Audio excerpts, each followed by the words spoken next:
Introduction video, I mentioned the Labour rose. The rose that's dying, the prickly rose, the rose that lost its fragrance a long time ago. Now, a lot of you will have received this through your letterbox recently. And the reason for that is because next week the postal ballot papers go out. And on the Great Barden Yew Tree there are 963 postal voters. Now, these postal voters are being targeted by Labour. Over the years, Labour have encouraged people to sign up to the postal vote. Now, there are obvious need for people to have the postal vote through being housebound, through being absent, through illness, through other matters. And some people do use it as a matter of convenience. But we have to have a rethink on these postal votes. Especially when you see that there are some households of 4, 5 or 6 voters registered for postal votes. How can that be right? You're telling me that 4, 5 and 6 people in a house can't get to a polling station. This is an abuse of the postal vote system. Now, Labour will pursue those listed as postal voters. They'll ask for your support and no doubt you'll be getting a number of phone calls and probably knocks on your door. But ask yourself the question, are Labour the party for Sandwell, for your community, for your family or for you? They've lost their way, they've forgotten who they represent and they've lost touch with the working class. They have failed Sandwell. They've been failing Sandwell for 40 plus years. Yet they still get being voted in. Why do people vote for them? Let's open our eyes. Let's see what's going on with Labour in Sandwell. There are a few matters to consider. Just recently there have been damning OFSTED reports where Labour are concerned. Simon Hackett is still in post. The previous incumbent, Bob Adams, he was thrown out. Why is Simon Hackett still in post? It wouldn't happen to be anything to do with him being employed by Tom Watson, would it? Well, who knows? Children's services have been failing to the extent that the government have instructed a trust to take it over. They have taken children's services out of the hands of Sandwell Council and placed it in a trust.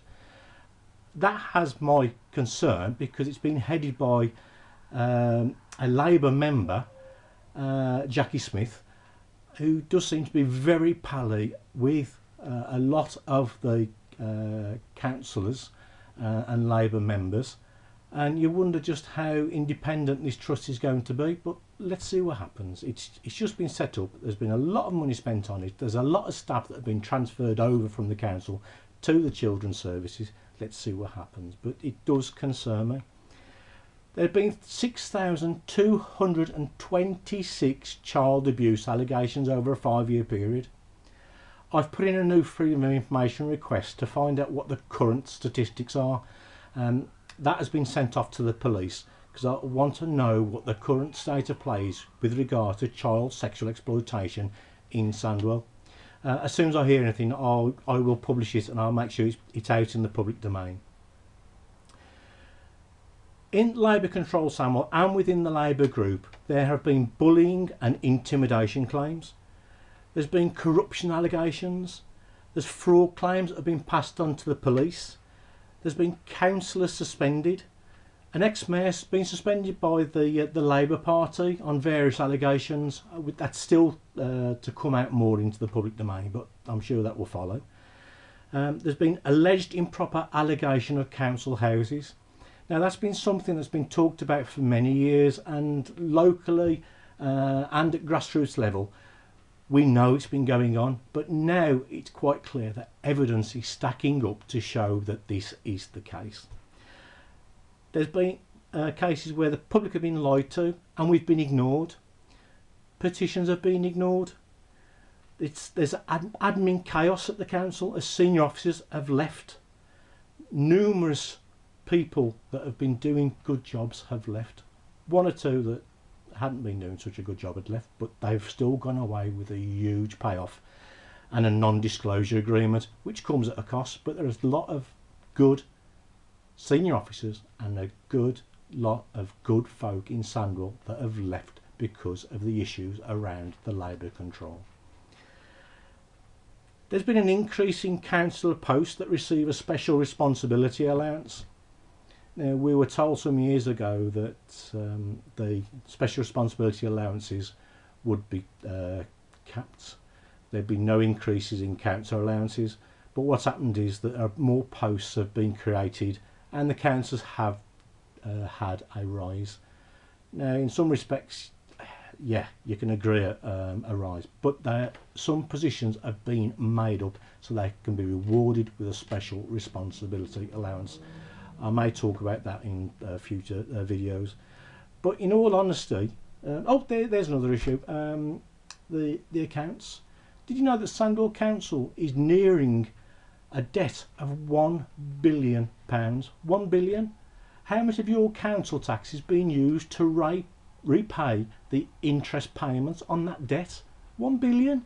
It's ridiculous. If this council was in the private sector, it would be wound up. It would be trading at a loss. It will be trading illegally. But 1 billion in debt, that's a huge, obviously it's a huge amount, and it's got worse. So what are you going to do? I mean, does this sound like a party that deserves your support and vote? I don't think so. There's no scrutiny. There is no challenge. It needs a change. I'm asking you for your support on Thursday the 3rd of May. Please give it a think. For Britain, that's me, for Britain, for your community, for your family, and I'll be a strong voice. I will put your issues, your concerns forward without fear or favour. I'm not afraid to put my head above the parapet and have it shot at, but it's for all the right reasons. Do what you can. Have a look at what Labour are actually doing, and make sure it's, if you're voting that way, make sure it's the right thing for you to do. But I'm asking you for change. I'm asking for your support on May the 3rd. Cheers.